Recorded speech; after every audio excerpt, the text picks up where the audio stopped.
So good morning, everyone. Good afternoon, actually.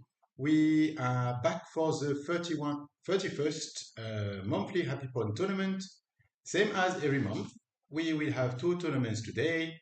One will be the beginner tournament, and the other one will be the Happy Pond Open. So for the beginner tournament, a little reminder for everyone.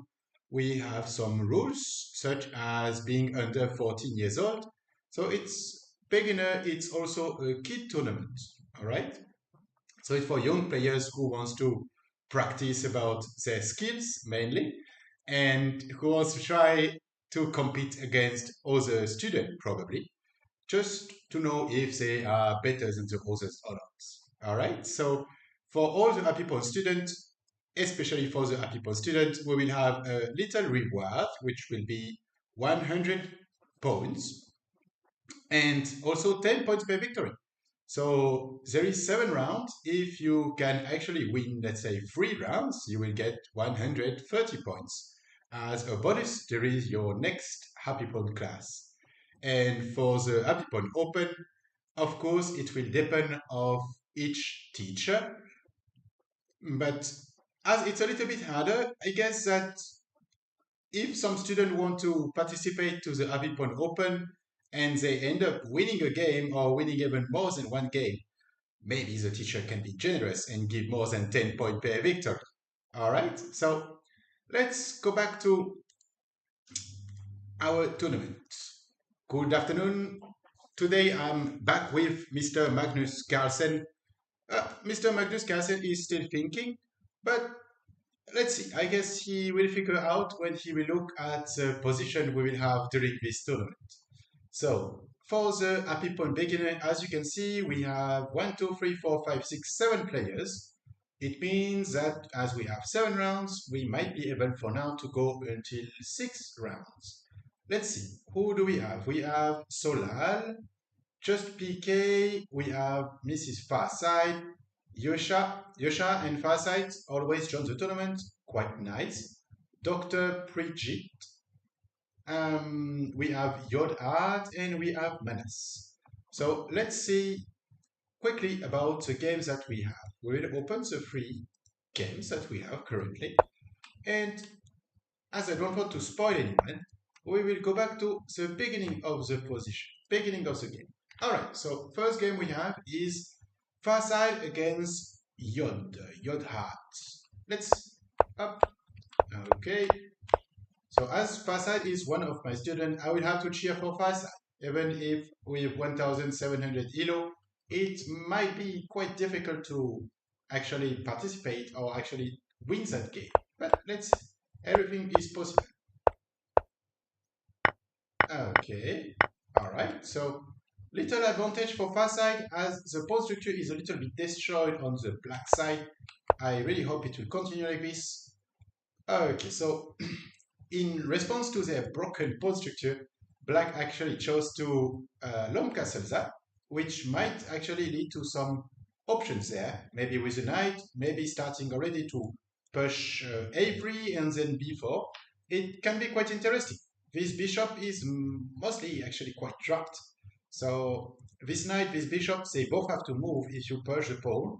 And then by doubling the rooks there, it might be able to actually attack there. Okay, so trading in the center, okay. Maybe we could support that knight with a c4. Okay, okay, so now there is not so many threats as, oh, the knight, a little bit too fast, Miss Farside. You have to look at the knight first. Look at your pieces and be sure that you are safe before to play. Okay, so here we are. For now, we have a piece disadvantage for Mrs. Farside, and now a double attack on the castle might be a problem as well. At least it will be quite difficult, but we will try to follow that. Just um, let me post a quick message in the chat.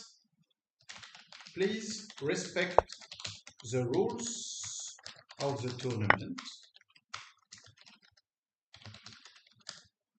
You must be under 14 years old to join the tournament. This is quite important as well because as it's a beginner tournament, it will be a bit sad, I guess, to have people who actually should join the Happy Pond Open and are joining the Happy Pond Beginner. So Happy Pond Beginner means it's for beginner players. I just hope that everyone will respect these rules. It's quite important. Okay, so let's have a look at how it went in this game at the end. Okay, so taking the rook, but unfortunately you lose a piece on that. Okay, now it starts to be difficult as you are down two pieces. Up. Okay, let's have a look at this second game. So don't want to spot anyone. Up. Yasha against Manas, so there is quite a huge difference as well in this rank. Up.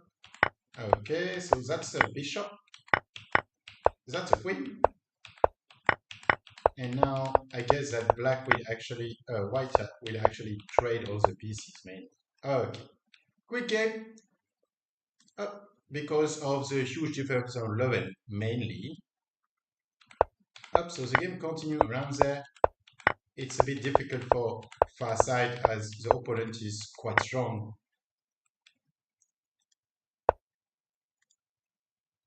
Up. Okay, and for this one, Dr. Prajit actually time out. Alright, so we have one more game for this round. We will be able to look at the game of far side. Not her best game for sure, unfortunately, but it's nice to actually fight for it. Okay. Alright. So now we have a 1 minute break before to continue this tournament. And I'm quite sure that we will be able to see also a beautiful game.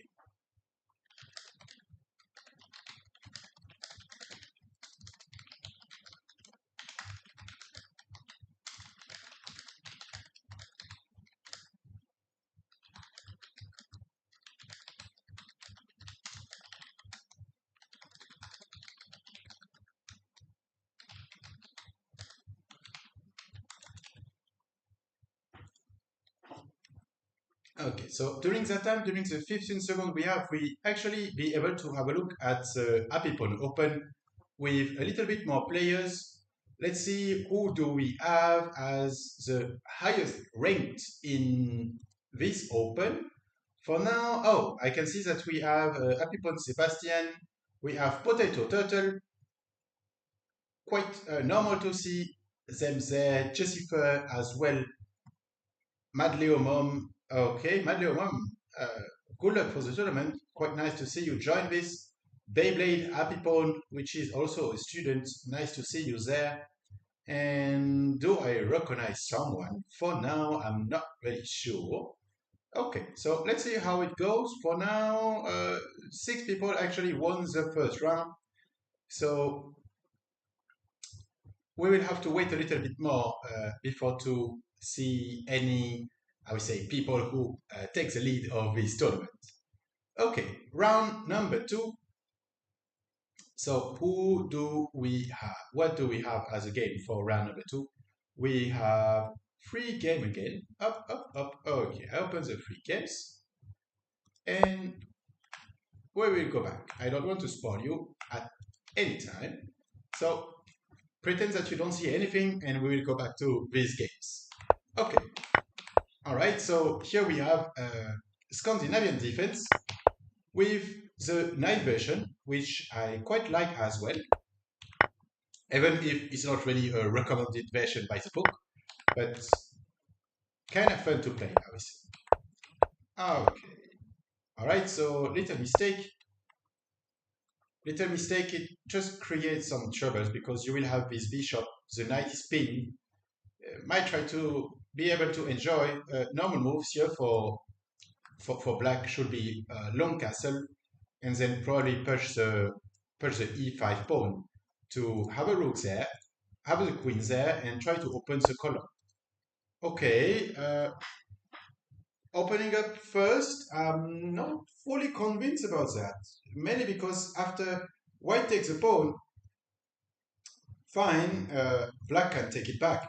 But at any moment, they will never be able to find a way to castle on that. They might have to play rook d8 and to wait to actually move their bishop to be able to castle on the other side. So I have to say, not my favorite version. Okay, so at the end now it's kind of open, and white might have some opportunities to try maybe to develop the queen, or they actually want to trade the queen. Okay, I'm I'm not sure that there is anyone with an advantage now. So is trading the queen a good move or not? Maybe.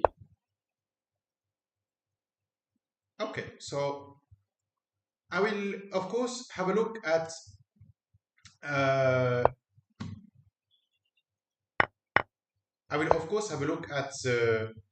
uh, at the streaming also on YouTube. If you are following on live, feel free to actually let me know, and I will try to answer you in the chat.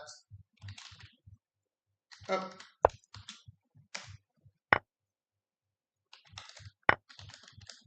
I saw that Mickey, another of my students, is not joining today, which is a bit sad as he always join. So I will try to make my most beautiful sad smiley up. Okay, so let's have a look at what do we have there. Okay, so end up by trading the pieces around there, at least trading the rooks. I guess there is probably some things that has been missed here, such as pushing the pawn here, which is losing a piece. Because after you push the pawn, if the knight moves somewhere, you lose the rook. So this is a miss from Manas. Up. Okay, so end up preferring to trade the pieces, have a pawn alone. I'm not sure that your heart actually choose the right moves around there. Doesn't seem to really be the thing to do. Okay, maybe a little mistake from black as well. Should never try to trade the pawn in the middle. It's not a pass pawn. You play c6 and then the pawn is just blocked. It will never be able to move. And you just have to wait that the king is leaving the area to take the e5 spot. Then, okay, now you start to have an advantage. Okay, all right, so it looks like it will end up as a race. And white choose the wrong side. Uh, yeah, the pawn is pinned. I cannot push it. Okay, so try to push all the ones. Let me know in the comments if you actually find the solution for this little endgame. So there is few things to do. One could actually be to move the queen there with the idea of going for check, take that pawn, or just finish up about white games, but it has been missed. So choose to attack the pawn here, maybe go for another queen, which is not the best idea. Now you have to trade your queen, you're not really a winner anymore. And black offers a draw. Okay, so I see miss and mistake in both sides. Okay. All right, let's see about Solal, how it will go. Okay, trading quite a lot of pieces there, losing a knight around here. Up. Forgetting about the en passant, he start to be really critical after only 50 moves. Another one that has been missed here is just to go to take the pawn on a check, which will kind of force actually the white to not be able to castle anymore, and then you can still take that pawn. So, okay, now it's a bit same, and Solal also forgot about the rook. Now, it's buy one, get one, lose two rooks in a row, and we lose a queen as well. So this is kind of game over already. Is there a checkmate? For now, I don't see it immediately as, okay, there is a fork there. This is the first little thing. And what could we have? So the king can still move there. Might have a check around there. Okay. So here it will be quite simple. There is a checkmate in one. Ah, okay. So as you can see, even if you are 1791 elo, you can still miss checkmate in one moves. So everything is possible, guys. Just trust yourself. It's not because some people are 800, 1800 heroes that you cannot beat them. They make mistakes, same as everyone. Okay, what is the next game that we have? Okay, so a bit difficult as well. Avonosa 2001, obviously not 14 years old, as is probably a birth date. So 2001 means you are 22 years old. You should not be in these tournaments. Please try to be fair. So hard to understand, and probably that it made some problem to Farside as well, as she's used to play against players of her level, probably not players that are just a double of her rank.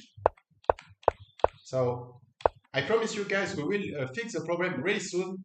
Probably for the next tournament, we will actually do something. Might have to kick some people from the tournament if they are not respecting the rules. I guess it will be the only solution.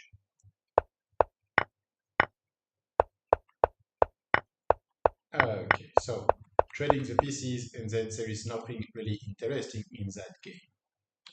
Solal has been checkmate, same as anticipated, and here they agree on draw, which, by the way, after promote, so we can actually play it now that it's done. So white can promote, all right, take, push the pawn, and then I might have to push the pawn like this. So is it really a win or lose? Similar. Up, queen, and then queen. So it might actually be a draw there. I'm not sure that you can even get a victory. Probably not. Yeah, cannot get a victory. So it was a draw. A bit sad from both parts because they could easily probably be able to finish and win that game in both sides. I see in the chat on Liches, Yasha, liches.org, sharing the profile. So I'm not sure what is it about. Just sharing the profile of players. Don't really understand. So it's okay, never mind. I just have a quick look at what do we have on the stream. For now, no new comments. If you want to join, feel free to let me a message. I'm available to discuss with you about the tournament. Or any other questions that you have can be if you want to actually improve in chess and take some chess class. We can actually do that as well. And I can talk to you a bit more about what is our philosophy at HappyPawn to help you improve. So you can start around 3 years old, 3 to 5 years old. It's totally fine. We can actually adapt and accommodate with more or less every age, I would say. Even if you are a grown up, you can still register for class and you might be able to uh, enjoy as well and learn because this is for everyone. Okay, what do we have here? This looks like a blitz game played really fast. Okay, and okay, resign because of losing the queen. All right, Manas again, Avonosa. What do we have here? Let's have a look. So for now, both players kind of waiting. Nothing really interesting around there. Up, okay, doubling the rook, opening the position. Up, trading the pieces. Nothing really surprising there. Um, is there something interesting about this game? That will be a big question. Let's see. For now, it looks like like a draw, even if no, there is same material. So the only thing is after trading all the pieces, will white be able to actually push their pawn around there as they have 3 pawns against 2, or will black will be able to actually make one of their pawn pass as they have 4 pawns against 3. So that might be the best interesting thing to see. There is also another little difference that we can notice here is that whites have 2 bishops. And we know that the bishop pair can be really useful, mostly in endgame, and even more importantly uh, when we have pawns on both sides. So little advice for the one who want to play endgame: if you actually want to play endgame and you have 2 bishops, the best way for you is to have pawns on both sides.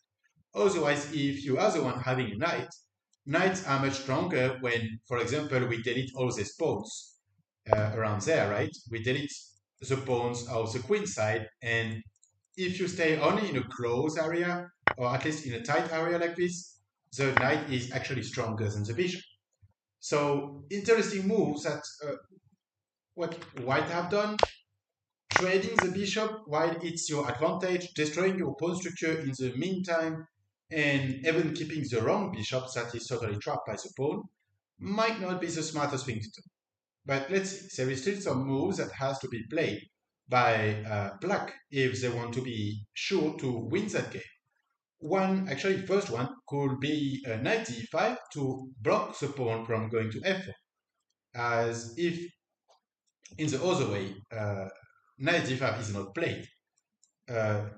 Taking the pawn would be a mistake according to my own personal judgment, and I will definitely prefer to push the pawn in e4 just to avoid to trade my pawn, my center pawn that is actually quite fast. There is no one to block him except that pawn in f2. Yeah, so here is the moment you're supposed to push the pawn, and maybe after that try to have a decent pawn structure.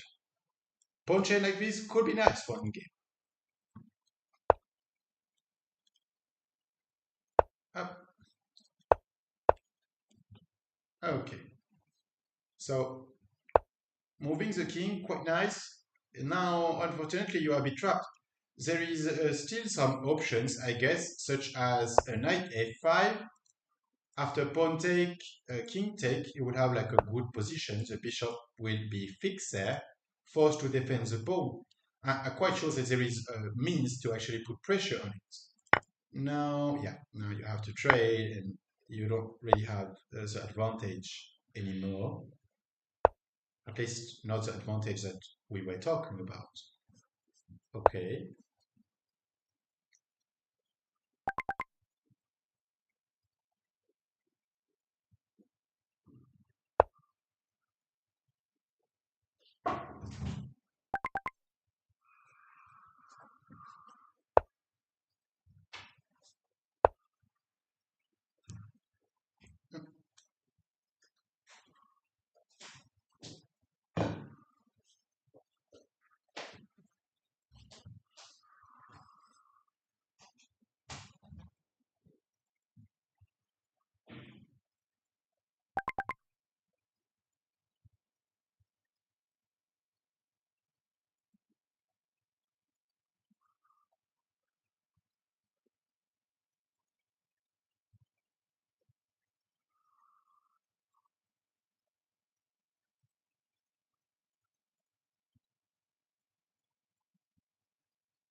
Okay. So, guys, please let me know what do you think about this position. Do you think that any of the player will actually be able to win that game or not?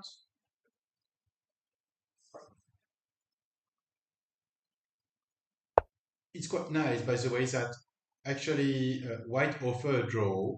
Maybe they think that they are a little bit trapped and that they don't really have anything to play. Here, a move for white actually should be b3, just to move the king away. And you should probably try to move your king as well. The only problem is that there is a knight there. that is quite annoying in d5. d5 is actually a perfect square for the knight. So it's okay. Let's have a look at the other game. Solal against Yasha, finally a game that is quite fair in terms of ranking. So quick reminder, here in this opening, in this position, black choose to push the 2 pawns. So this pawn is in danger, but this one is actually a trap. If you choose to, we will have to go back to the beginning of the position. If you choose to take the pawn there with the knight, you will have some troubles. Some troubles such as queen e7, attacking the knight, attacking in the meantime the e4 pawn that is not protected, and with the king on the same column. So if you want to protect your knight, you have 2 options. First one, you move your knight, and then you just lose your pawn here, and you might have to trade. Okay? This is the first option, which is fair for both. Second option, you try to risk it to keep that pawn, which by the way you don't really keep, and you will end up losing a bit more than just a knight. Oh, maybe not. Maybe actually you should take the pawn first there and probably think about pushing the pawn after that, which might be a solution as well. Okay, so there is some tricky things, but here anyway, if you really want to actually play it and play it in a good way for white, you can try to take the pawn. There is still some annoying moves that you can find, but at the end, you will survive. So might be one of the important things here is that you will survive at the end. Maybe you can play there as well. Uh, could be quite interesting. You might have queen take, and you will not really have any initiative in this game. That might be a problem. So otherwise, if you don't want to take the pawn, there is not so many things to play. And defending with a knight, I mean, you can just push the pawn, might have some troubles uh, for your knight. I think that's what, no, that's not what happened in a game. In a game, a black chose to take the pawn. Okay, took it back. All right, so now as we can see, this move of bishop, not the best, just because you are totally blocking your pawn and this bishop will be trapped as well. Another way why this move is not that great is mainly because you expose yourself to quite a, I would say, a huge threat, which is e4, just pushing the pawn one square. For now, you're safe because 1 defense, 2 defense. But at the end, if you have a knight here that protects it, you already have 1. So you need 1 more to protect that square, and then you will be able to push that pawn and get a 4 between the 2 pieces. Okay, so trading, all right, trading everything. Okay, all right. Ouch, miss a bishop.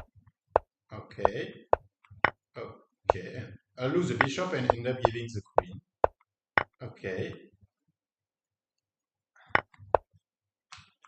Which some of these moves have been played really fast, and it's a bit difficult for me personally to understand what is the mean of these moves, such as pushing the pawn in g5. I don't understand it. It's a free pawn. I guess if we go back to the game, we can see about the time of the players when they actually played that move. So here we can see about the time of Solal when he played his move, right? He took, there is 5-second increment. So he took 9 seconds to play that move. And Yasha, in the other ways, have 3 minutes 54 before to play, 3 minutes 29. So she took 30 seconds to play that move. Might have to ask yourself a question, Yasha, if you are looking at this video. Before to play a move, imagine the position when you actually play that move. So we will imagine the position like this, but we will not play it. And now we will imagine, okay, if I have my pawn there, if I push my pawn like this, will I be in danger or not? Will it be fine or not? And I guess we can easily see that we will not really be fine. Okay, so the rook going back to the center, okay. Which, by the way, this little advice of asking yourself, am I in danger or not before to play? Or at least when you move a piece somewhere, if you want to ask yourself this question, it's not only for Yasha, of course, it's for a lot of players. I will say for every player under 1000, 1100 ELO, it can still be interesting to ask yourself this question. And by the way, looking at the position, Yasha is actually winning. So it means that Solal might have to ask this question to himself as well. All right, so little check here, targeting the pawns. And obviously, Solal could ask himself the same question, as he will probably not lose his draw. And Yasha could ask herself the question, can I take some free material? Because yes, it did. Okay. Okay, so now there is no threat, but as you can see, when you look at what your opponent play, you see, okay, my opponent plays a rook in g8, and this rook in g8 is actually now attacking my bishop, which has not been seen. Okay, so now we start to have some problems. If we look at the position really quickly, where can the white king go? The rook is controlling all of that. The queen is controlling all of that. So here, here, here, here, here, here, the king cannot go. Basically, the king is totally trapped. So if we look at the position right now, can we see a checkmate in one move? Is there someone in the chat right now? Mr. Sebastian. Can you actually see the checkmate in one move on the position we currently have? This would be a good question. So if we actually go back to our position, where was it? It was here. We know that the king cannot move, right? So to end the game and to have a checkmate, the only thing we need is to check the king. You know, when you check the king, it looks like this. The king is red because he's attacked. So let's go back. We can actually see that, and Yasha saw it. It's a checkmate. All right. Good job for the one who found it. I will never know if you find it or not. Okay, so how does this game end? Where were we before? Okay, so this we saw it. The moves of knight, we saw it. So here, little thing for Avonosa, pushing the pawn where you have 2 pawns against 3, whenever you have your king or not, is not the right thing to do. So I understand trying to find a solution because totally trapped, but it's still not the right thing to do. And probably going to trap your knight there was not the right thing to do. If you really want to pass there, at least to try, you know that this side is already fixed, right? It's already done, and there is not really anything to do there, at least not for now. So you might have to try to go with your knight in a more interesting spot to be able to, I don't know, maybe try to push these pawns, maybe try to take the pawns and attack the ones that are on the white squares. So this move, definitely a mistake. Up, up, up, up. Okay. And now you are forced to go back. So when looking at the position right now, we have to ask ourselves, where can the knight go? The knight only have one square, which means losing a pawn. So now, okay, the knight can go back, and there is not really anything you can do. Only thing is actually to move your king up, up, up, and try to get to that square. If you are patient enough, you will see that at one moment they will be forced to actually try to defend that square. And attacking the pawn, I mean, keeping your pawn on black square was not really a good idea at the end. So it might be a draw in this position. But it's, I would say, endgame mistake. Okay.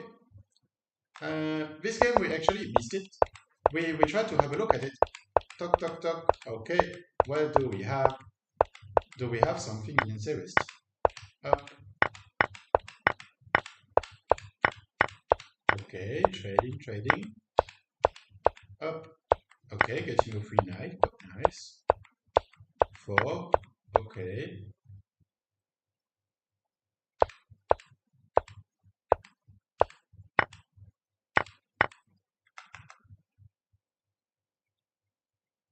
All right. Is there any other things to do that could be more interesting than just trading navies? Probably taking the knight first. I mean, okay, uh, 5 minutes on time. So you could actually take that. Queen take, check, queen.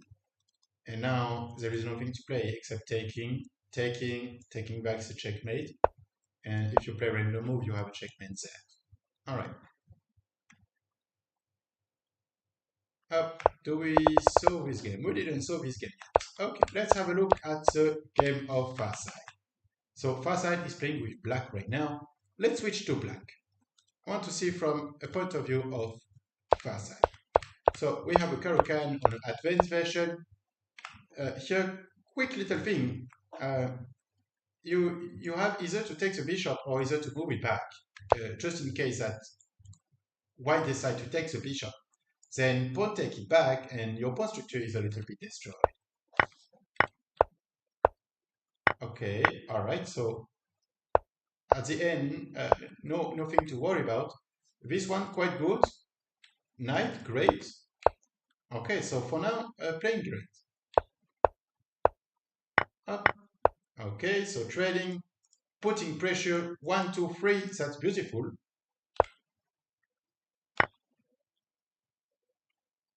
Okay. This one might not be perfect, as the rook can actually go and take it all down there. Okay, attacking 2 pawns, great. Okay, trading a rook. This one, same. Your knight is attacked, right? But you know that if you move your knight, you will lose a pawn. So what could be the solution there? Well, until your knight stays there, the white cannot take the pawn. So a solution, let me flip the pawn again. Took. A solution here, immediate solution, might be actually just to push the pawn. And you will force white to change column and to go actually to the C column, which is a bit sad that you cannot take it first. So even if white plays there, you might have to try to probably play here and protect your pawn and protect in advance, as you can trade the rook around there. If there is a check, you are quite good, you can escape. And as soon as you can, of course, you take the color, as soon as white let it go, which probably has to happen in the game. Okay, so here losing the second pawn, a bit sad.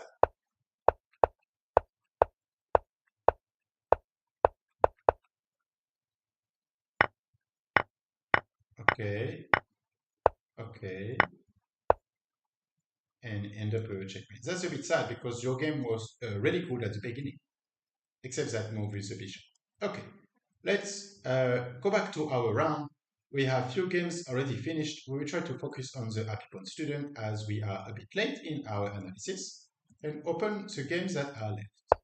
So let's have a look at what has been played in the tournament. Tuk, tuk, tuk, tuk, tuk. Up, up. Okay, so let's see the games that are still live. We have the game of Farside, which is still in live. Okay. All right, trading the bishops, taking a pawn, quite nice. Okay. This was not necessary. Oh. Okay. Oh, now it's a knight. But you will be able to take, okay. You might actually want to take the bishop with your queen, just to be sure that you can actually castle. Okay. End up being quite the same. All right.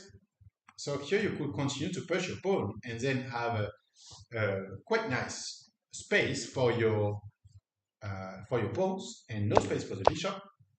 Okay, all right. Quite interesting. Boom, boom, up. Okay, oh, here is losing a pawn. A bit sad. Will you be able to get that pawns back? That will be a good question. Okay, okay. Oh, you have to move your rook there, block that pawn. Uh-oh. Okay, so now only move possible is actually, yeah. So now you have a rook b1 and it will be promoted. Yeah, unfortunately. All right, let's go to the next game. What do we have? You'd have again, just PK. Okay, tuk tuk tuk. Okay, beautiful little fork. Okay, and now trading all the pieces.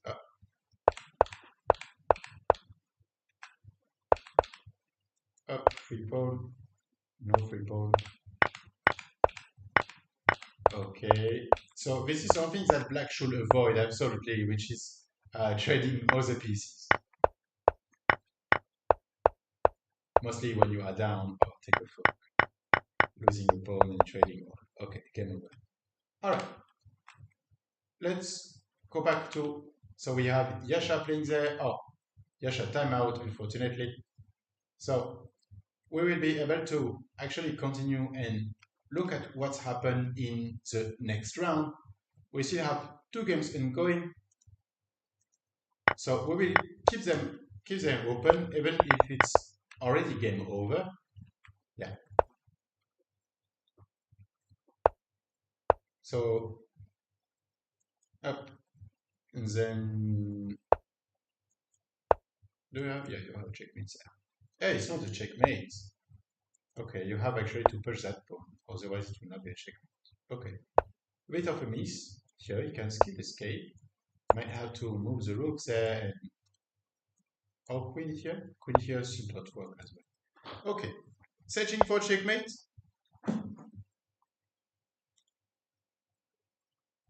Can we have something? Can we have a checkmate around there? Or is it really difficult? I don't know.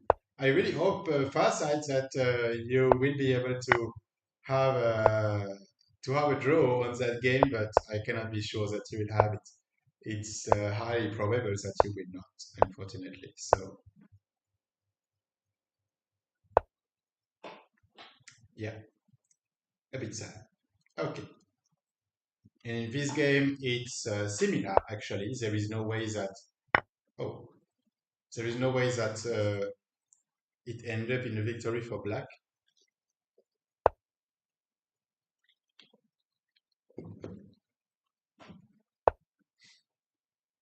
But by the way, I guess it can still end up in a stalemate. Who knows? That might be the only option of black right now. Okay, so now we will be able to have a bit overview of the Happy Pawn Open. It seems like the only one who actually won 3 games was Natladi, sorry.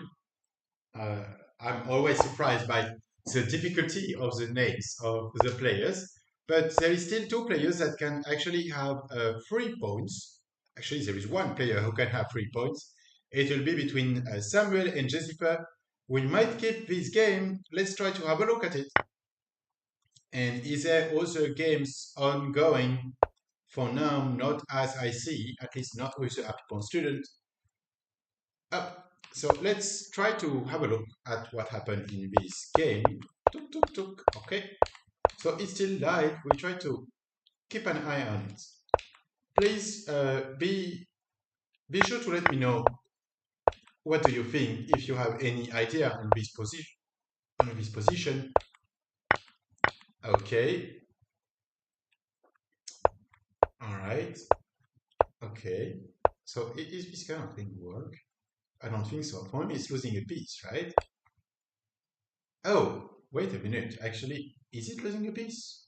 Ah, yeah, because if knight take, then you can take it back to the knight and then bishop. No, if knight take, you have to take this one first. But then, is there any threat? That's a big question. Is there any threat on on black game? I don't think so. I mean, you can move the knight there, but you don't really have anything to have a discovered attack. Okay, so losing a piece, maybe two. Okay, all right. Okay, so nice trick by Jessica. I mean, I guess Samuel actually tried to overstand a little bit and push things that he should not. Okay, trading the pieces, risky. Yeah, of course, Jessica is really happy to trade all the pieces as he knows that he's winning and he even go back in defense. Okay, stabilize the position and now, okay, now we will go. There is nothing that that white can really do in this position. It's difficult to play at first, and moreover, it just complicated. Jessica locked it. Everything is locked. There is nothing to take. There is everything is protected. It's kind of especially when I talk about something that could be taken. There is a knight unprotected. There is a pawn in f7 that is targeted 3 times. So we might have some interesting things around there, but it's totally blocked.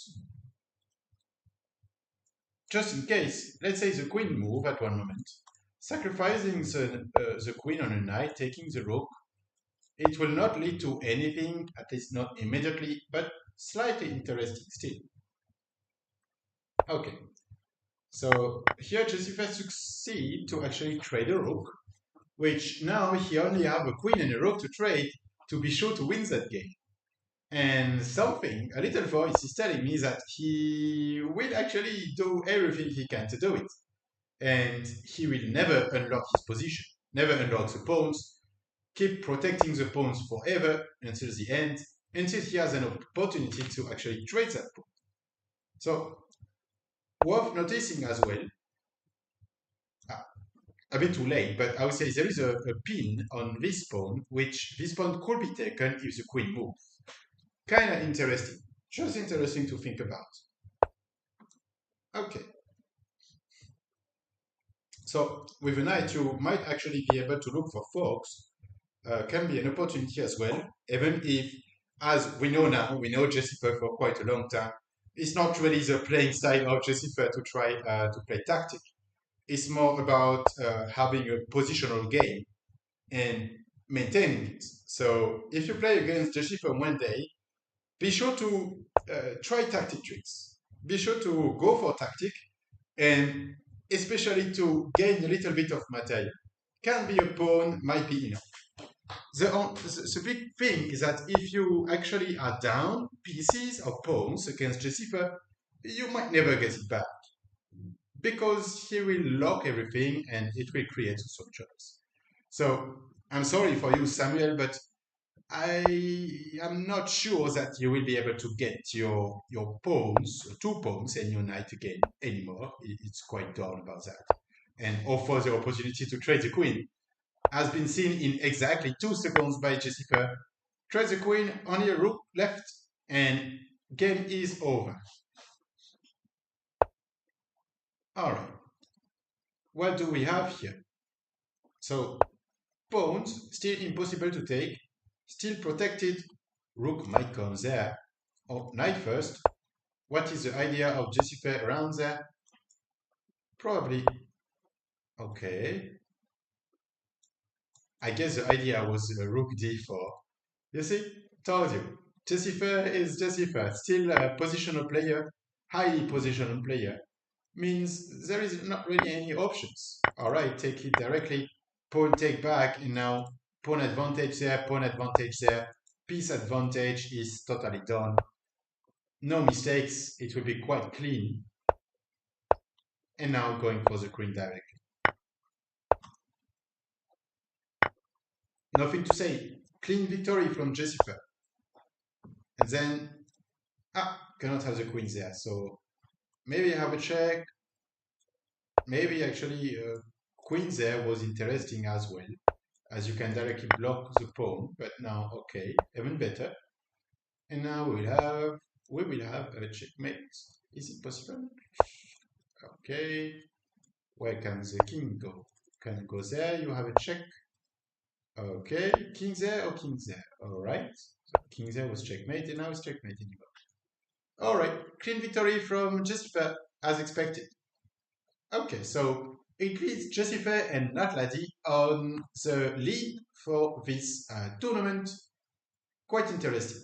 Let's go back to our game, go back to our tournament. We have the round number 5, which is still ongoing, and we will actually try to have a look at it. Okay, we have 2 games. Let's start from the beginning. Up. Let's have a look at Solal.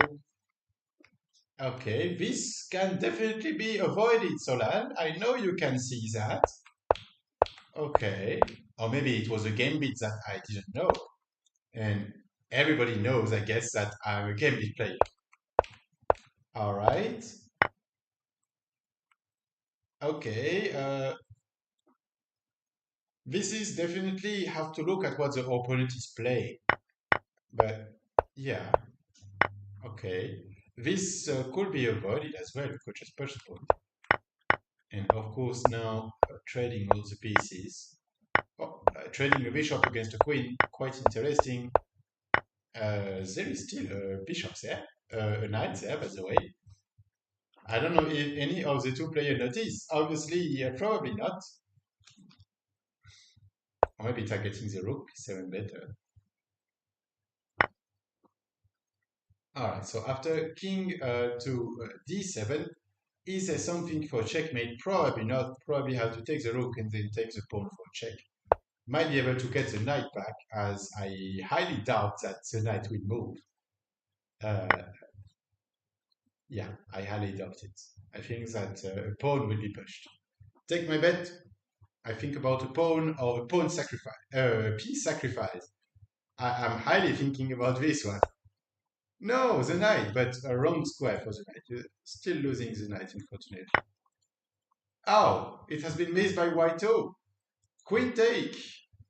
All right, so as you can see, if you want to win a bet, win an easy bet, you should actually bet with me on what will happen in the Happy Point beginner tournament, because everything can happen. And we saw that like multiple times since, I don't know, like 6 months, on the last 6 months. We saw it so many times that sometimes someone has a queen advantage and end up having 2 rooks disadvantage, which happened, by the way, in the Happy Point tournament. And that's why we actually loved it.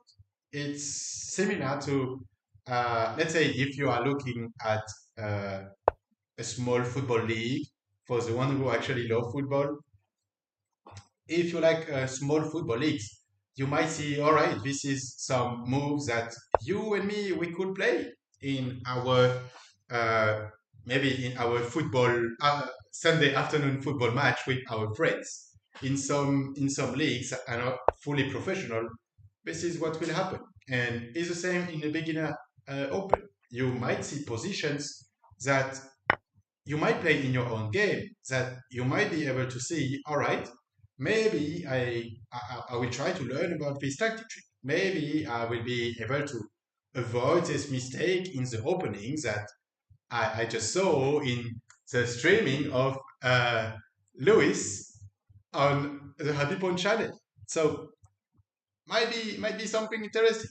Please just let me know. There is only one thing that I miss, guys, for this tournament to be perfect. It's to have some people to have some people to talk with me during the tournament. I will actually love it. So if you are looking at the video on YouTube, be sure that at the end of every month, basically the last Saturday of every month, we have a tournament online on this channel that you will be able to watch if you don't want to play, or that you will be able to play if you actually want to. You can find the link on our YouTube channel. Otherwise, if you write Happy Pawn on Facebook, you will find us. If you write Happy Pawn on Instagram, you will find us. And you can also get our email on our Lichess profile. So you might find every information you need to be able to join the tournament as a player, or if you actually want, as a viewer on this same YouTube channel. And you will even be able to come to talk with me, which will be more than a pleasure to welcome you on this channel. All right, let's have a look at what do we have. Up. Okay. So let me avoid to spoil you as we want to look at the game together, not look at what happened at the end. Up. Okay. Manas against Drisha. A game that is not going as fast as expected, but it's okay. We will be patient. Okay. Again, a Scandinavian opening in a weird way. I never saw this Scandinavian play that way. Not sure it's really about you, Ari. I'm not sure. But all right, end up that the position is quite okay for both players. Solal against Yodhart. Let's see about this one. Up. Okay. Okay. I'm not sure that trading the knight is really like the best thing to do. But all right, fine. Up. And we have Fireside against Yasha. Let's go. Good luck to you both, as you are both a happy point player.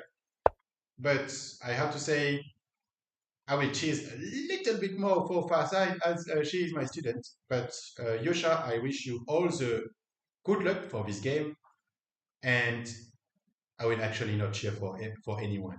All right, I cannot cheer for someone. I have to be exactly neutral. So I will just say, be the best player wins that game, and whoever win, we will be happy. We will have a look at it and try to see as both players are copying themselves right now. Ah, the copy is over. Okay, Farside, I know you will look at the streaming. Please consider taking my advice about this bishop that you always let either in c4 or in f5 when there is a bishop in e6 threatening your bishop there. Uh, do something. Either you move back or you trade the bishop or you move to b5, but don't let your bishop be traded like this and your pawn structure destroyed. Yeah, happen and pawn structure is back. Actually, quick things, fast side, play too fast. And Yasha too, by the way, you play too fast. You both play too fast. After knight take, you have an option which is an easy one, taking the knight. And you have another option, which is even better, and which is taking the queen. But who knows? Maybe you agree with me. A queen for what? There is no interest having a queen when you can have a knight. And I will agree 100% about that. Ah, this doesn't really save your knight. Okay. All right, so we end up with a knight advantage. A knight against a pawn. So we say 2 pawns advantage for Farside. Let's see how it will go. All right. So another thing quite important to notice as well, before to attack, you should be sure to protect yourself. Which, for example, if you choose, let's say, to push c3, attack the bishop have to move. But the bishop will have to move on a black square. And then you can take your pawn for free. Might have to think about it. Okay. What do we have here? As I see, from now, free pawn, and then, and then we will see.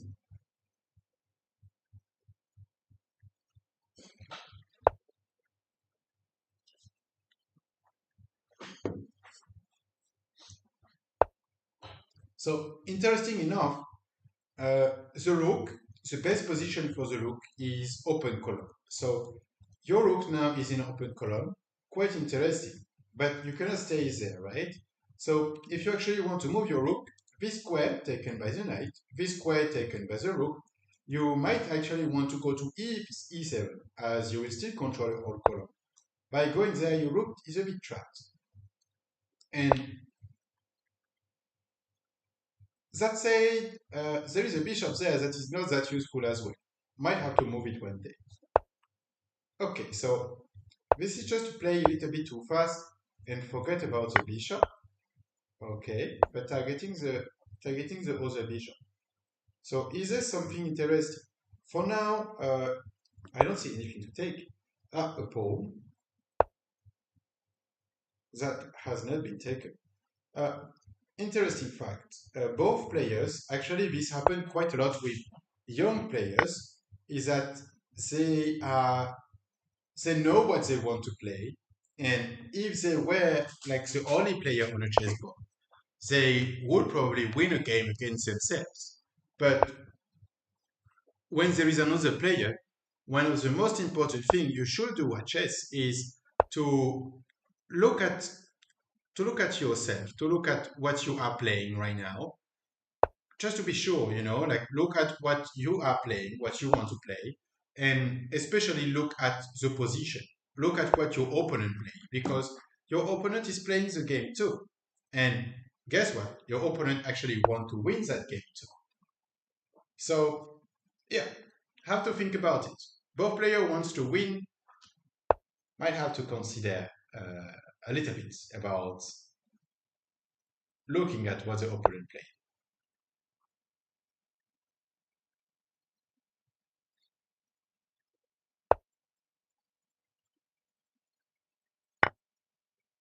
All right.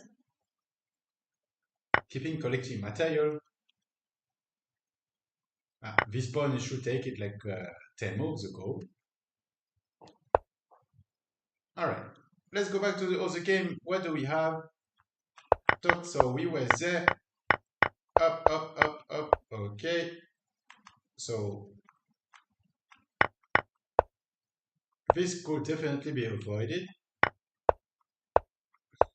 Okay. Okay. Oh, okay. This one is a little bit risky. All right. What do we have here? So we stop there and try to understand what happened. Okay. So a lot of pieces that are flying around and being offered as a pure gift. Okay, and the game is not done, so we will be able to keep having a look at it later. All right.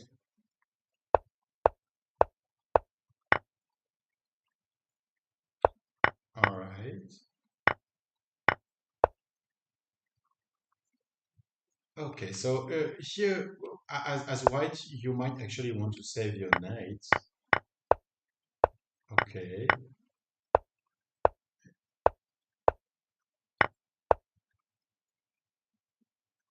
Oh, that has been totally uh, ignored by white, that they will lose a bishop. Okay. Nice combo, just PK. Nice one. So now back on wheels again. All right. Okay. Okay. So there is two pawns that just disappeared like this. Now two pawns in the middle, two pass pawns. It might be difficult to actually stop. Okay. End up with a checkmate. Tuk tuk tuk tuk tuk. Up. So we were there. Unfortunately, the rook has been lost for Yasha, and beautiful check in a corner.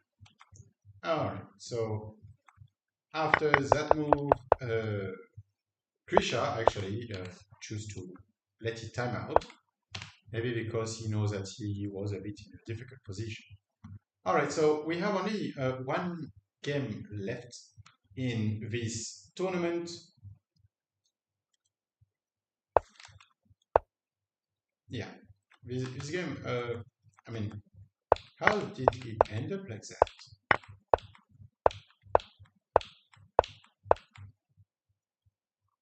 Okay, so probably miss a square there. Because after this one, white will probably have to defend the pawn. Otherwise, there is rook take, and they have to move again, and the king can come and keep pushing the pawn.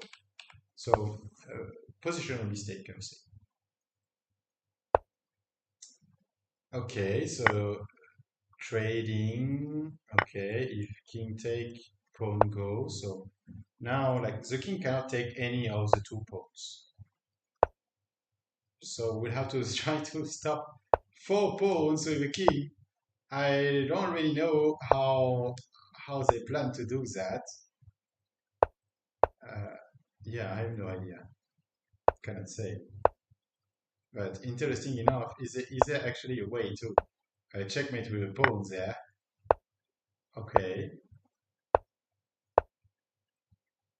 All right. So probably end up with a rook, I guess. Yeah. Okay. Took. So 50 seconds before our last round. Let's see how it will go. For now, we have two people competing for the first place. We have Avonoza and Manas, and we try to have a look at how these players will be able to, I would say, do something, or maybe they will have to fight together. Did they already fight together? That's a big question. Ah, they actually draw together. So might have to play. Who will play against Yotha? Is there one of these who play against Yotha? Has been played already. Dr. Priji. Dr. Priji has been played or not? Dr. Priji has been played. So, oh, it will be number 7, Sola. So I guess that now actually Avonosa will be able to win the tournament as he played against Solar and there is like 1000 elo difference. Number 2, Manas against Farside will be difficult for Farside, and Yothat against Yasha might be actually difficult as well. But we will have a look at it anyway. Okay, so Avonos is going for an old trick, I would say, that is not working, but that can be working against a beginner player. Okay. All right, so let's see this game. We take the side of black for this one, as I want to see how Mrs. Farside will play the Caro-Kann. Okay, so quite interesting position there. Queen d7, not the best. Usually the move of queen for Caro-Kann is in c6, and you might have to play the c5 pawn as well. I hope you will play it. Here you absolutely have to take the bishop and then push the pawn to block it. Let's see. Let's see. We will have. Oh, the queen. Yeah, this is the thing that happen when you played a little bit too much, or probably a little bit too fast as well. Have to ask yourself the questions. Am I in danger or not? Okay, all right. Let's have a look at what happens there. So the bishop really generously given by Yasha, same as the other bishop. So it looks like Yasha actually don't really like bishops. Don't want to kill the bishops. They're not important. Okay, so it seems like Farside is not in this game anymore, and I will respect you and not look at what happened in that game, as we know that it's almost over. We will have a look at the game of Yasha. Oh, Yasha with the fork. Interesting, a bit sad that it actually didn't work because you can take the knight and check. Up. Okay, trading the pieces.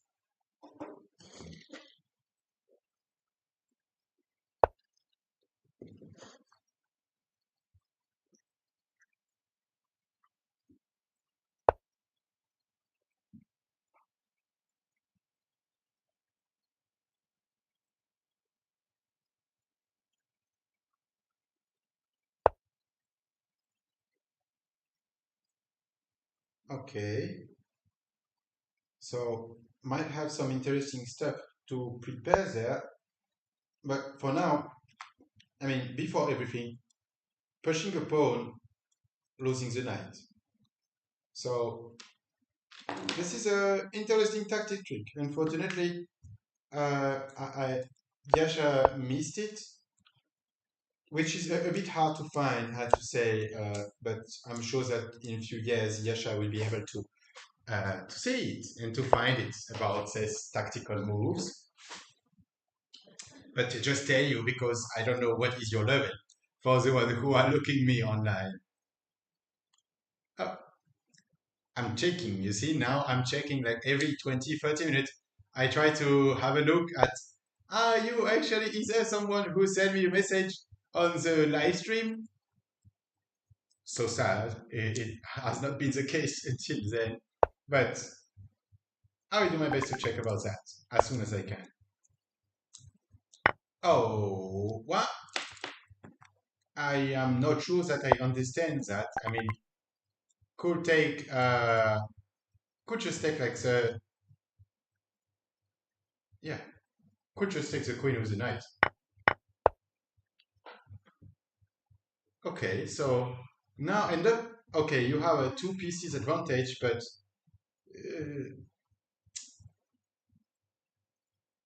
why not just keeping the queen?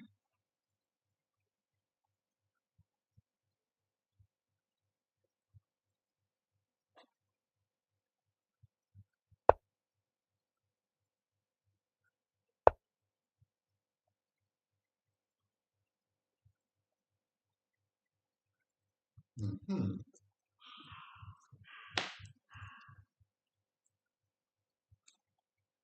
So we have an interesting attack around there.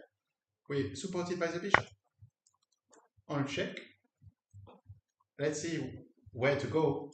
Big question for Yasha around there. Left or right, it might change quite a lot. If you go here, when the rook move, you will be on check.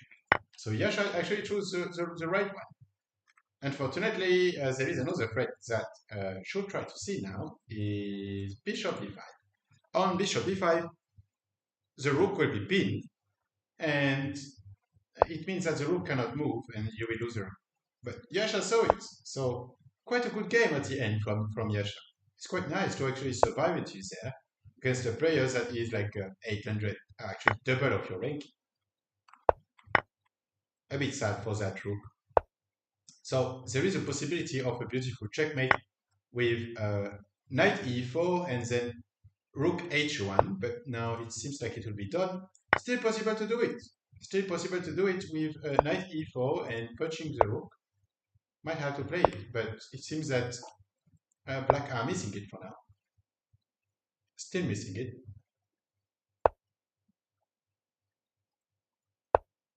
Still missing it.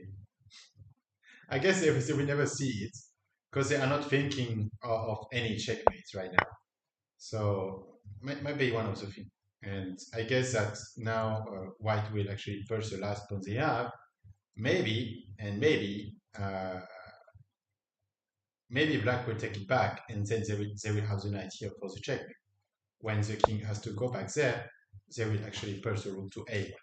I guess if they see that there is a checkmate. But obviously they still continue to miss it. Now the king will be able to escape and to take that bishop. No, it will not be because it will be a promotion, but will be able to escape there. No, if you stay there, it's a checkmate, unfortunately. All right. Okay, so interesting enough, we will still have a quick look at what happened in the game. Wow, beautiful far side. You get back your queen. No, the rook. The rook. Oh, it seems like not focused on the game anymore, unfortunately. Just playing for playing. That's a bit sad because the fork that you found with a king and a queen was actually nice. Just have to keep pushing on that. So what it means is there is something really important that we were talking about, mostly during the class with Farside, is that tactic is important. And of course, among the different problems that a student can have, such as be careful about the pieces or avoid to break the pawn structure, one other thing that is quite interesting as well is definitely to be able um, to see some tactic trick, to take the advantage in a game. So one thing that could be done is actually to train about tactic. And this is one of the topic of the class that we are studying right now with FASA. And it's quite nice to actually see in live on a stream. So I would say, okay, the tournament is a bit difficult, mainly because there is some strong players that are not beginners, and we will fix the problem.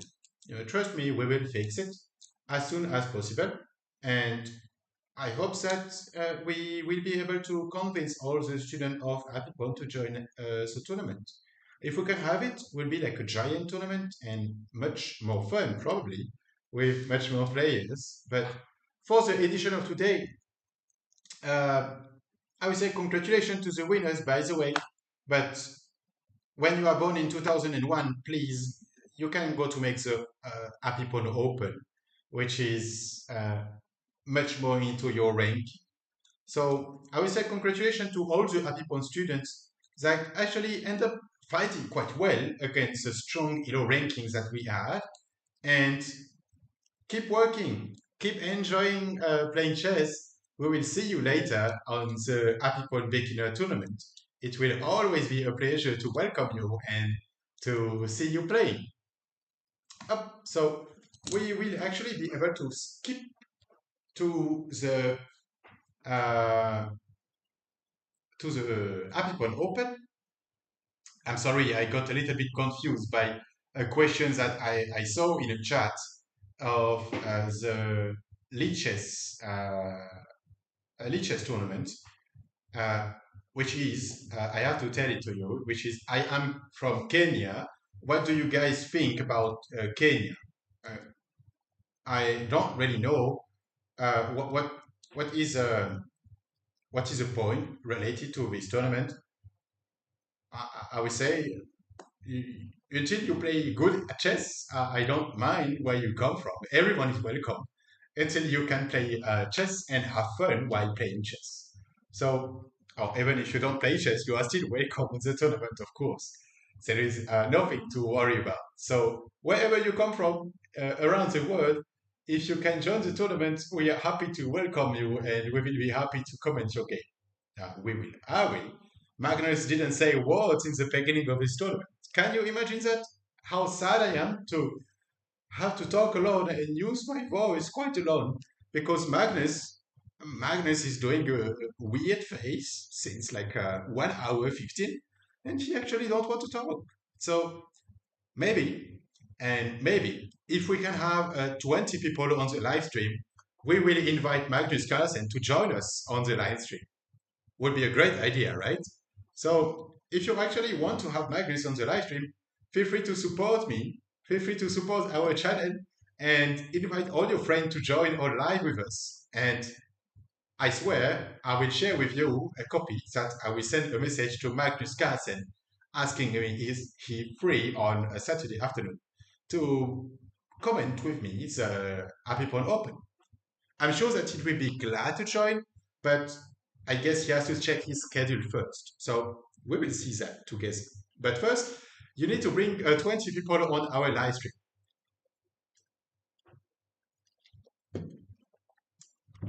I need to drink some water. It's quite important to keep my voice. Otherwise, I will be losing it. Okay, so for now, I hope you enjoyed looking at Lucifer. I say Lucifer. Lucifer is from Netflix series, I guess. It's not exactly Justifier, but we will keep it to Justifier. So let's keep Justifier. There is still opportunities around there. For now, Samuel actually won 4 games over 5, and he's the current leader of the tournament. And on number 2 of this tournament, we have Justifier, which is still playing the game. So what does it mean is that the result of this game from Justifer will determine if Justifer can go back to I would say, go back to the lead of this tournament or not. And I was talking without looking at the position. What happened there, Jessica? What happened in your game? Why do you have only one rook and your opponent had two? Okay. Hmm. Okay. So Jessica opening, everything goes fine until then. By the way, you will notice that there is one player that we actually miss a lot, which is Apipon Alexander, which always joins the tournament. And unfortunately, today we cannot see the famous Alex opening, which we actually renamed this week in the Alex Okan opening from the Karokan, but it's a mix between a Karokan and a peer defense. So it's a bit weird, but it's the opening that he played all the time. So we cannot see this opening today, and I'm quite sure that he will look at this streaming.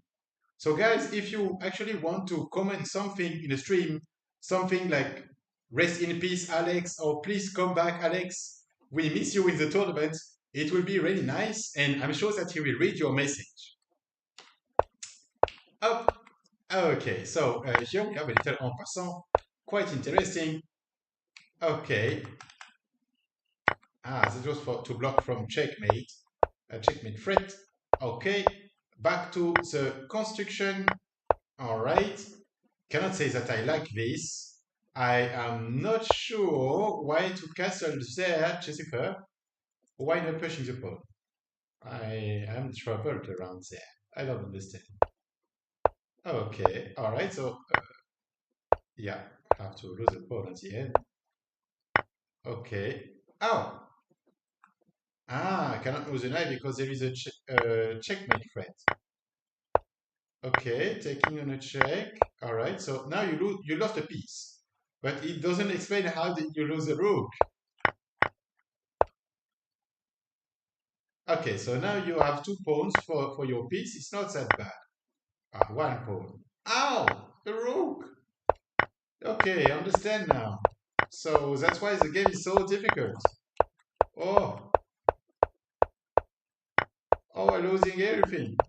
Jessica, you cannot take the lead of the tournament now. Wow, this is like a close to be a rook trade and close to be a checkmate. So here, for the one who don't understand what do I mean there, there's two pawns are actually controlling the three squares around there, right? And if Jessica keep his rook there, there is rook b2 that actually forced the black to trade, the white to trade the rook. And when trading the rook, it's done. So now they have to play king f2 followed by rook e2. Ah, you can try to escape, but you lose the rook. Yeah, might have to consider that. Little tactic trick, but what was supposed to happen is just a rook trade, and after the rook trade, it was supposed to be a really easy thing, such as one rook against zero rook, and end up like this, finish the game. So this is a checkmate. Congratulations. What do we have next?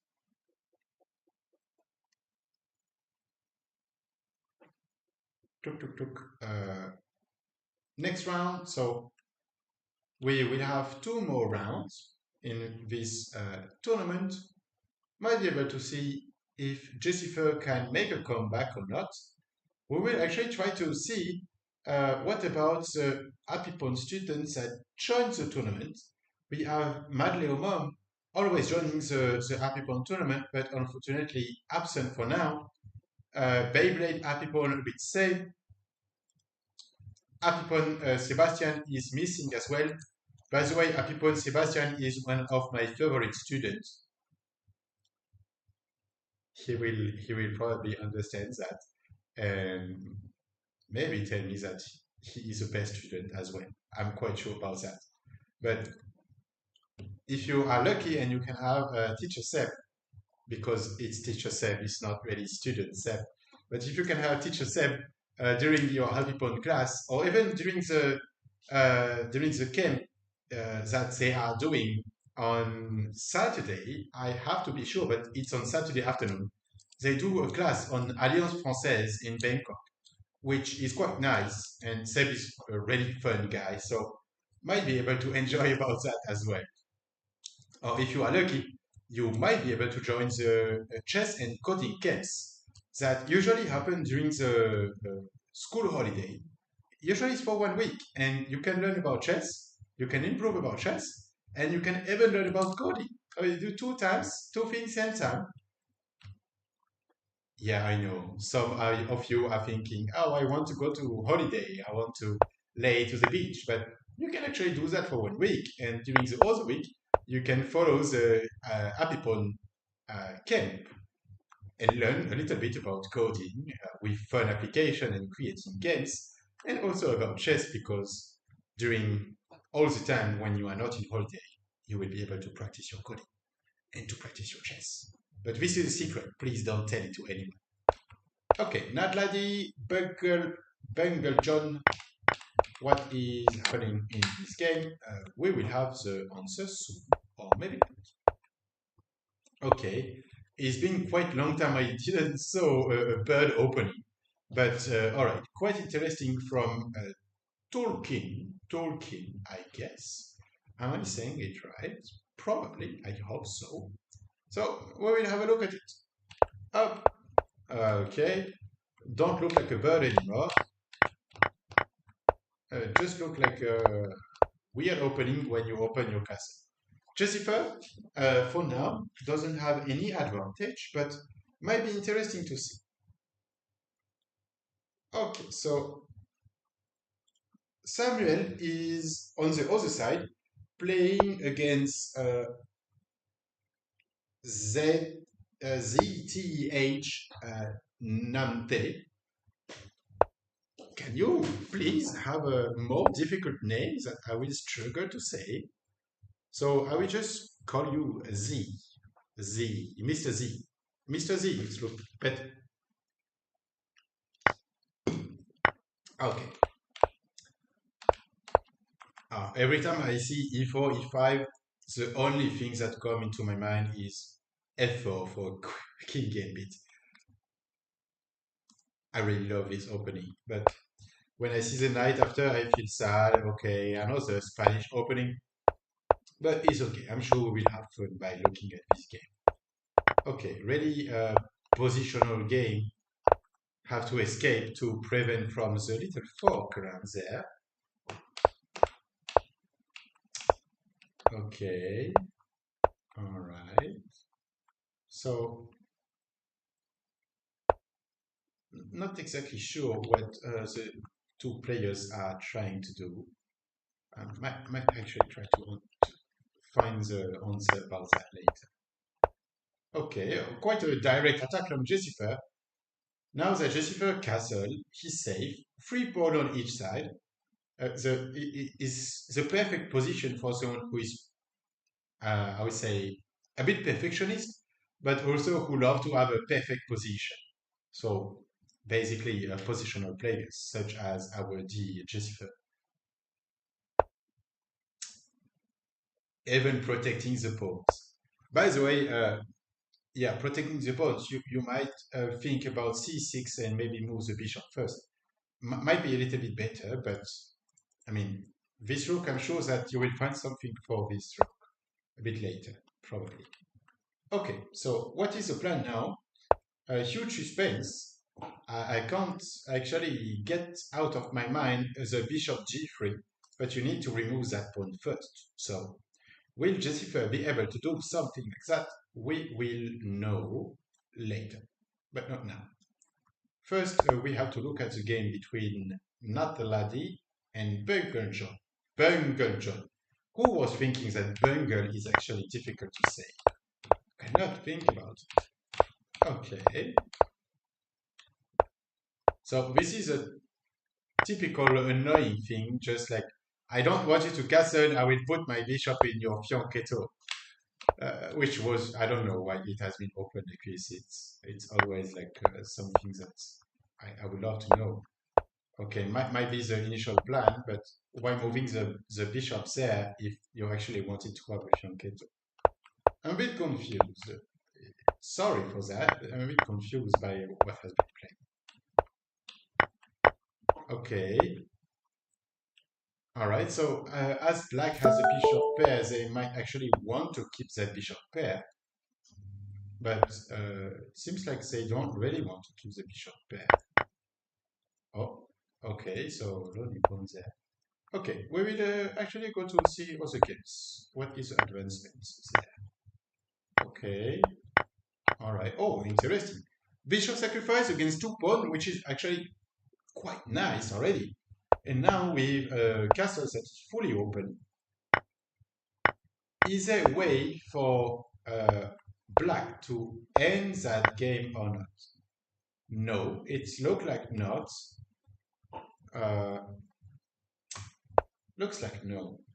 But is there something that they missed?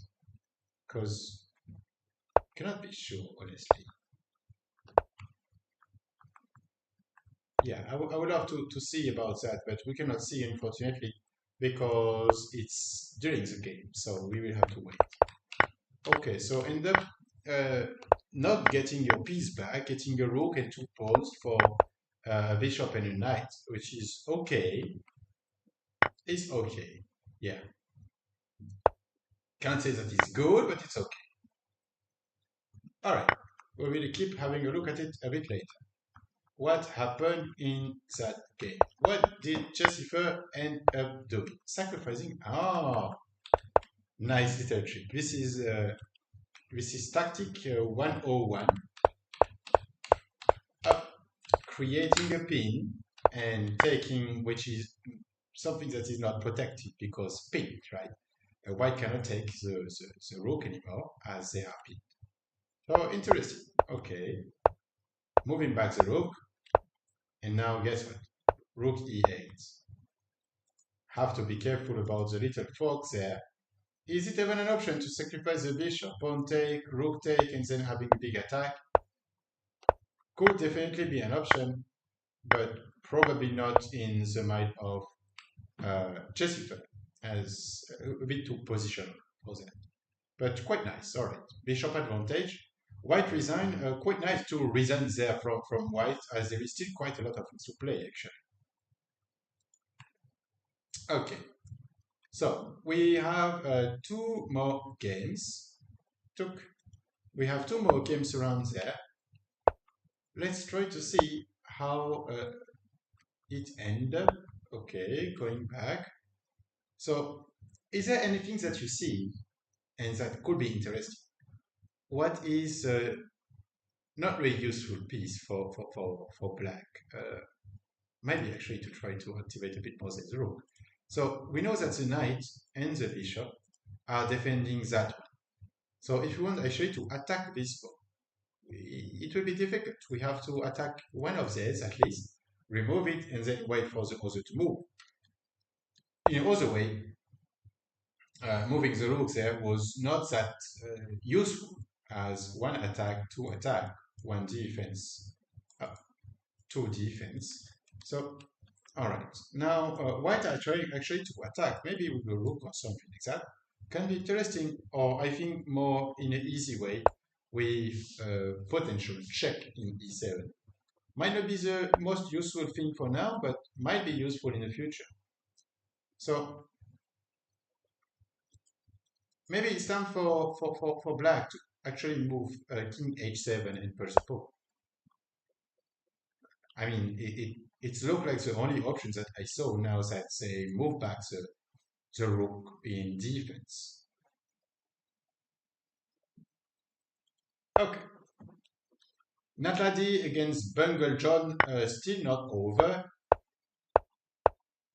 How is it? Is it still a draw position, at least equal position or not? Okay, closing the column, quite a nice decision knowing that both rooks are there. Uh, nice. All right, so, okay. This one I cannot say that I really like this move.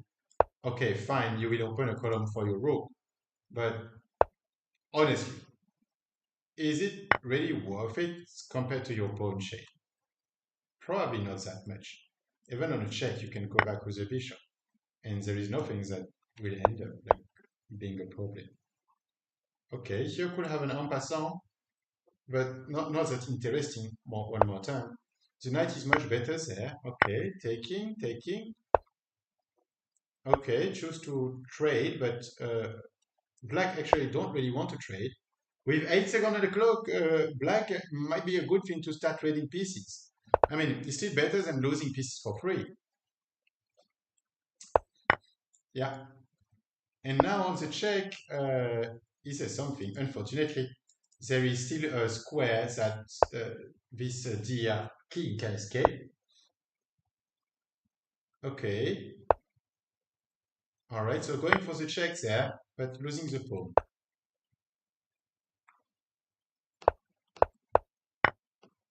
Okay. Hmm.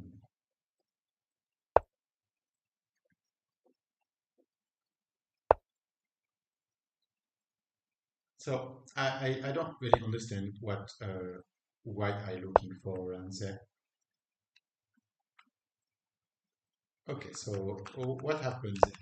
It looks like there is some piece trade. Okay, knight trade. Trying to recycle these rooks, that's actually quite useless. Okay, might have to move that rook, but where? Here? Or maybe here? No, here cannot. I guess here is the best square, which say a lot, right? Because this rook around there is not that useful. Maybe you have to go to piece row, be able to take the control there and attack by the back. Could be the best solution currently for black. Yeah, yeah. So difficult, really difficult to understand what at least what black are thinking with that bishop attack. I cannot really understand.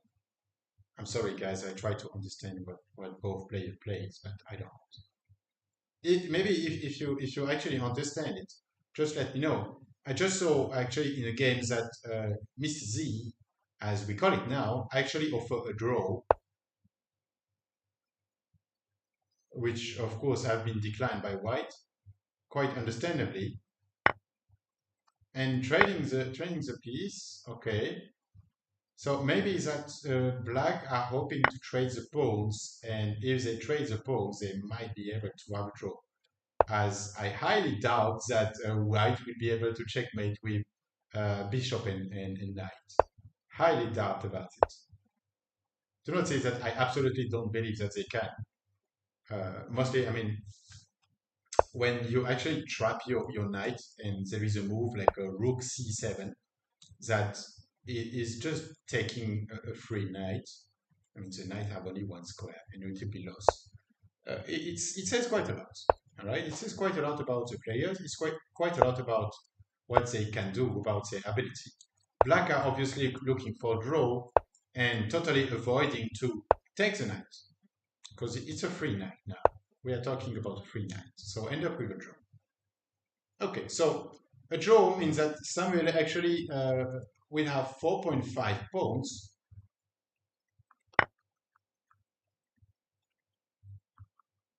Okay.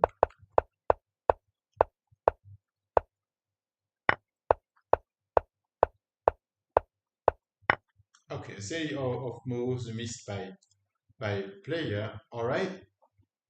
And Jussifer, as we saw, end up winning that game. So Jussifer take back the lead. Quite nice.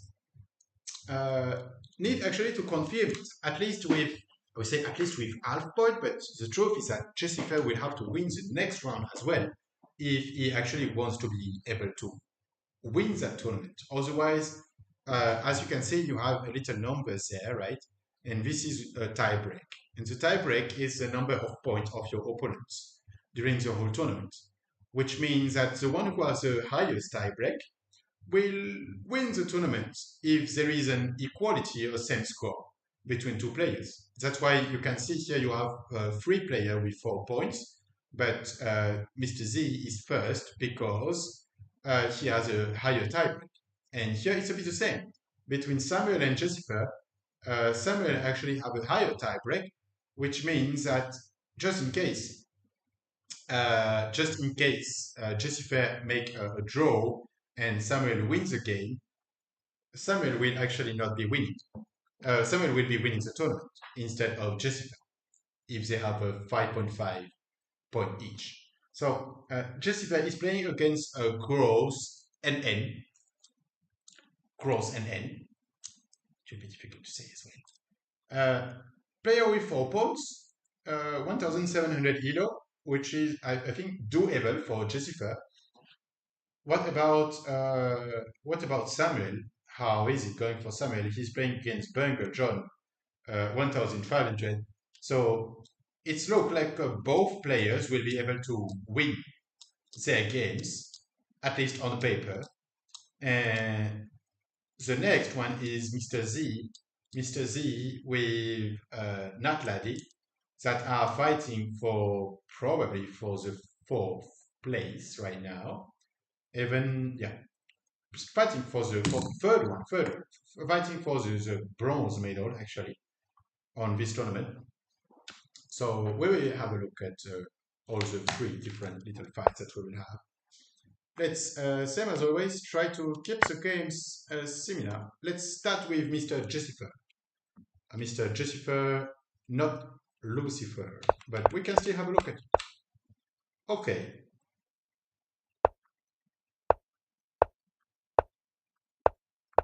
I'm a bit surprised always by the openings of Jessifer.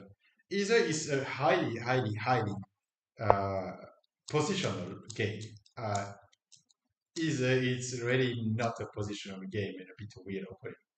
At least at first, but then everything changed and we go back to a highly positional game. So we will keep having a look at it. Quite interesting.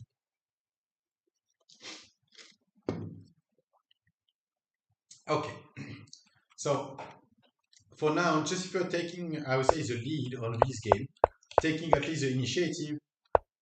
We will join Samuel for a French defense. Up, up, up, up, up. Okay. Okay, so this is a French defense that looks like it will go quite fast. Players are trading all the PC right now. Looking at the position, I actually like the game of black more than the game of white. But this was before the rook move. Now, after the rook move and after rook d7 attacking the two bishops, I'm not sure which one I like, and I am sure now. I like white.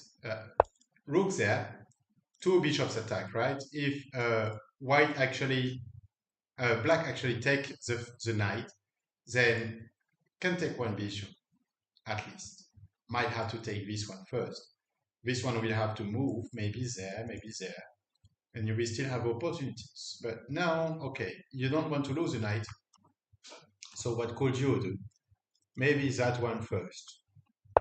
Still will be a question. I actually would easily let that knight that is not that useful for the bishop. And talking about the bishop to take, yes, I want to take the white square bishop, but after rook take, there is this pawn in danger, and you might have to take the black one. So it will be another game, definitely. Impossible to know now. Oh, knight we still might have a good square, but I will definitely play rook d7 first. Rook d7 look really like a move that you cannot miss. It's a good move, just a good move. And this one looks a bit like overstepping for me. Okay, fine, you are attacking a rook, but then you have two pieces and protected on the same column as a rook, which in terms of position, we cannot recommend that to anyone. So we'll keep it, have a look later. Okay, another French defense, which will obviously end up with no castle. Oh, long castle, all right. Okay, so sacrifice of pawn to open the position, I guess. losing a piece around there, but trying an attack. It's missed. Okay. All right. Oh yeah, it's attacked by. Wow. Okay, so now it means that basically white are down two pieces and two pawns, and they will even be down a rook soon. Yeah. So it's really look like a game over already to me. Yeah, definitely. A rook, a knight, and a pawn. So I guess if I have to say who will actually finish number the third on the tournament, it will probably be Mr. Z, as he has just a little bit extra material compared to Natladi. Okay, let's continue to look at Bungle John against Samuel. What are the decisions? Okay, beautiful fork. End up losing a rook. Okay, so bishop against rook. Difficult, but the position is not that open, so might be interesting. You might actually want to go back with your rooks there, as you want to avoid to lose that pawn and maybe probably that one after. Quite difficult to play. All right. So just as a reminder, Samuel is losing the game right now, and he actually has to win if he wants to have a chance to win the Happy Point tournament. By the way, Jessifer has to win the game as well, and even if Samuel is not nice, it's not a reason for Jessifer to lose a game, which he certainly don't want to do. Okay, all right. So he took a pawn advantage that he will probably keep for the next few months, as he never let any advantage down. All right. Uh, Interesting position. A rook there? Interesting. I would just say interesting.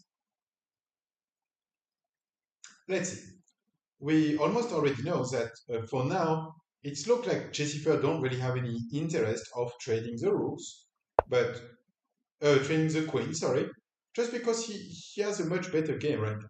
So, I mean, in terms of the safety for the king.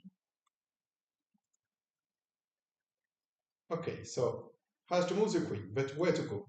You have one, two options, three, four options basically. Which I have to say, maybe I guess the best one is probably in Queen F4 or Queen H4. This one might be the two best square. If I have to choose one, I would probably choose. Hmm,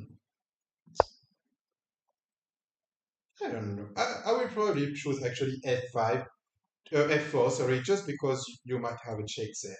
But that's really the only reason compared to H4. Because okay, there is a little difference about the diagonals that you can have, but it's still not really significant.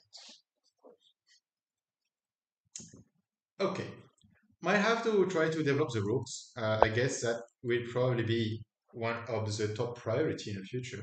You have a check there. Is it actually useful or not? Will be interesting question. I don't know. If it was me, I would probably try to trade that knight. That is really annoying for the black knight that is actually protecting bishop, protecting the pawn, and some sort of a guard around there. So might be interesting to trade it against this useless knight there. Think about it. Jessica is starting to running low on time. So will he actually be able to end up winning that game? That will be interesting to think about. Let's let's see. Honestly, we try to have a look. We try to understand what are the possibilities for both players. Now, you have a pawn there, but can you actually take it? I'm not sure. I will highly doubt about it. That it's a good move to take, but I might actually trade the rooks. Because after you trade the rooks, you have a check there, getting the bishop. It will actually depend where black moves the key. Cannot take because you lose your queen. Okay, taking this one first. You can take the rook and then take the bishop. Just saying. Because you take the rook on a check. The king has to move, and then you can take the bishop, which is a free bishop, and you have a rook advantage. Jussifer, if you really want to win the tournament, you have to play that. It has been missed, but by the way, guys, it actually doesn't really change anything as uh, the rook cannot move. No, you cannot. And it's trapped. So, okay, taking queen, end up with a rook for a queen. It should be done. It should be done for Jussifer. I guess he will win the game, and he does. He wins the game. All right, so Jussifer will be number one in this tournament. Congratulations to you, Jussifer. One more time, because it's not the first time you win the tournament. Up, up, up. Okay. All right. Samuel on the other side. Wow, what a blunder from Samuel. I think Samuel just feel it that it's game over. Yeah, probably feel it already. It's game over. But by the way,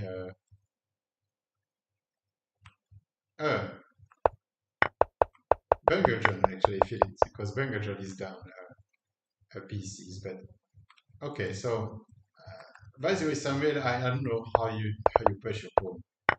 That's really a weird way of pushing pawns. Cannot say that it's a good way. It's a bit a troubling way.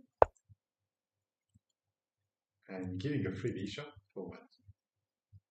I mean, Samuel, you have almost 5 minutes on the clock. You can take time to look if you're not losing a piece.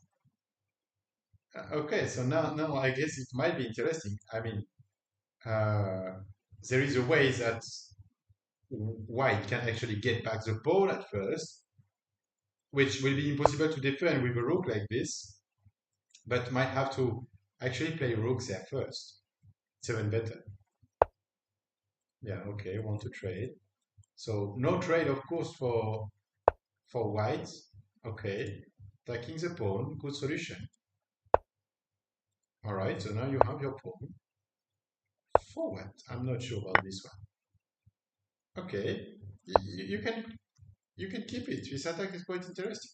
Okay, so what's the plan? What's the plan, Samuel, or what's the plan, Bungerjohn?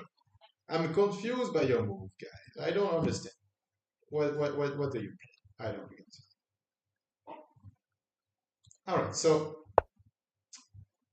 in the tournament right now, what do we have? We actually have Jussifer ending up with 6 points, and Samuel or Mr. Z finishing number 2 and number 3 of this game.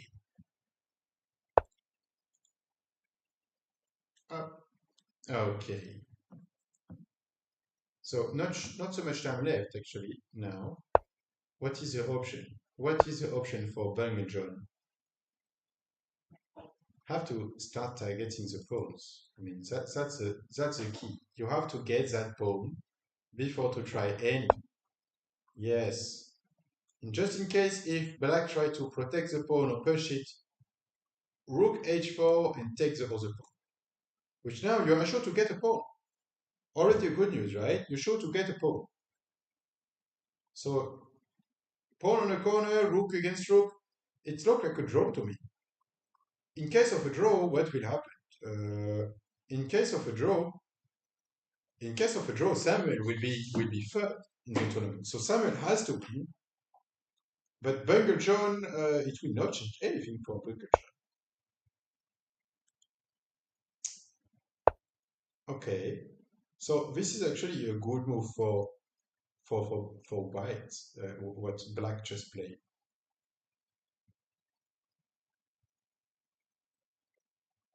Now you show that it's a draw. 100%. Take this one first, I guess. Yeah. Check first. You are ahead? Okay, so this is a big thing in endgame. One thing you need to understand is that as checking the king is not all the time bringing you any advantage in the game.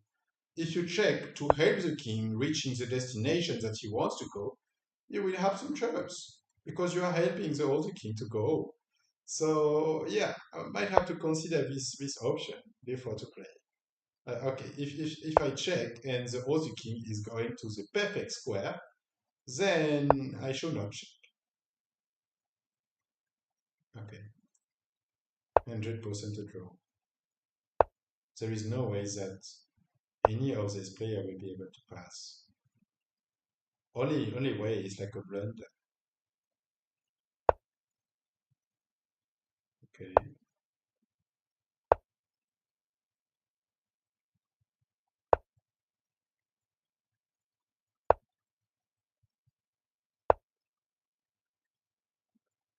So none of the player wants to take the draw, but it's a draw. It is. So why? Big question around there.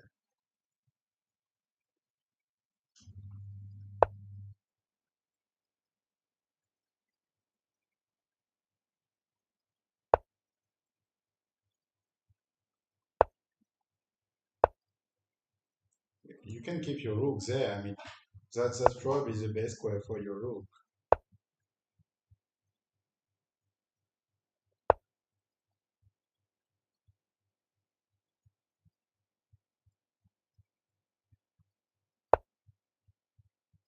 Why?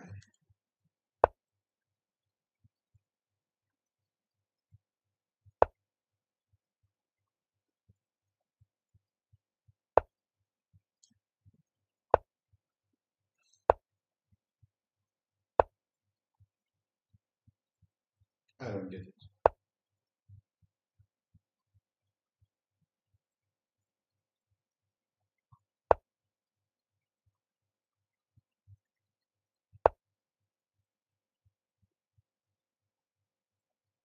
Is it possible that Bunker John will be totally scammed by this? Because it looks like an option to me right now. Okay, I have to go there.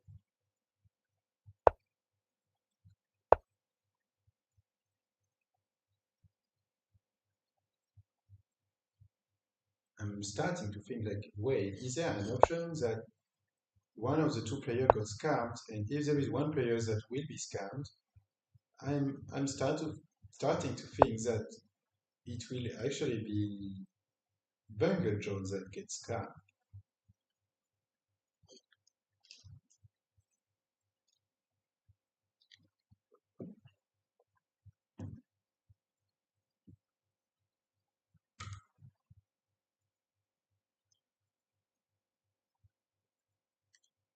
All right.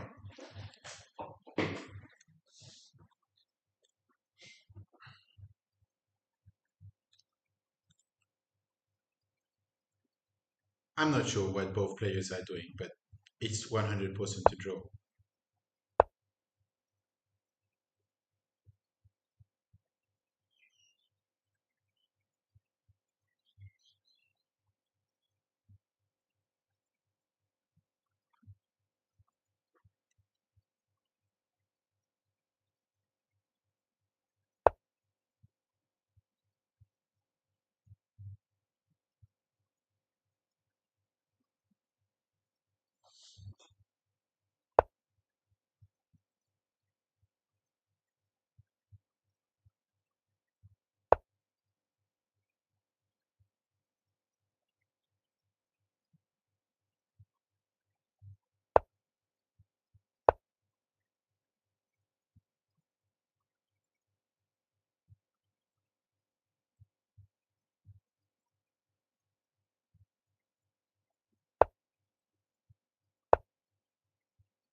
Oh, losing the pawn.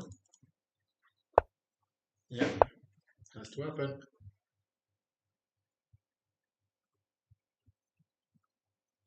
This is why I was talking about a scam, because this is definitely a scam. That one of the two players will lose while they should not lose. But this is part of the game, I guess. Like it happened. Some player win, some player lose. It just one thing that you learn maybe with experience is that at one moment in your chess game, you will understand something that is really interesting. Is that this game is still a draw anyway, but you will understand something. Is all right. Am I better in this position or not? If you are not better in the position, then you have two options. Either you try to improve your position, or either you consider that you will not be able to win and you accept a draw, which can happen as well. Now, I don't really know what they are looking for, but it will be a draw anyway. So we will stick it there as it's a draw. So end up with a draw, it means that actually Samuel will be number 3 in this tournament. Mr. Z will end up on the second place, and Jessica, which is, after all, one more time the leader, and one more time the Happy Pawn champion for this 31st Happy Pawn Open. So I would let you there. If you want to look at the end of the game, uh, you are free to do so. It will probably finish really soon, as it's a draw anyway. So we'll end up to understand that it's a draw, but we don't really have to look at it. It will not change anything for the tournament anyway. All right. So I will let you there. Just thank you for joining. I I really promise you that we will fix a problem for the Apipon beginner open, and that every beginners will be welcomed on the stream. And if you actually want to participate to the beginner opening and you don't know yet how to play chess, you are totally free to have a look at the description of this video.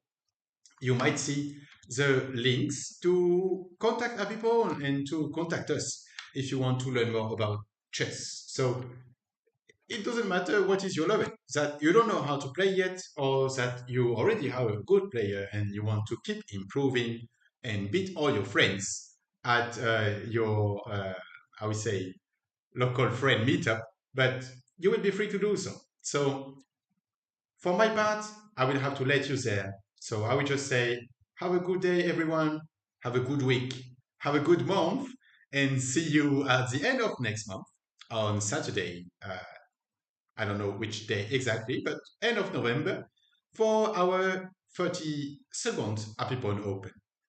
That was a pleasure to be with you for these 2 hours. I wish you a great day. Bye bye.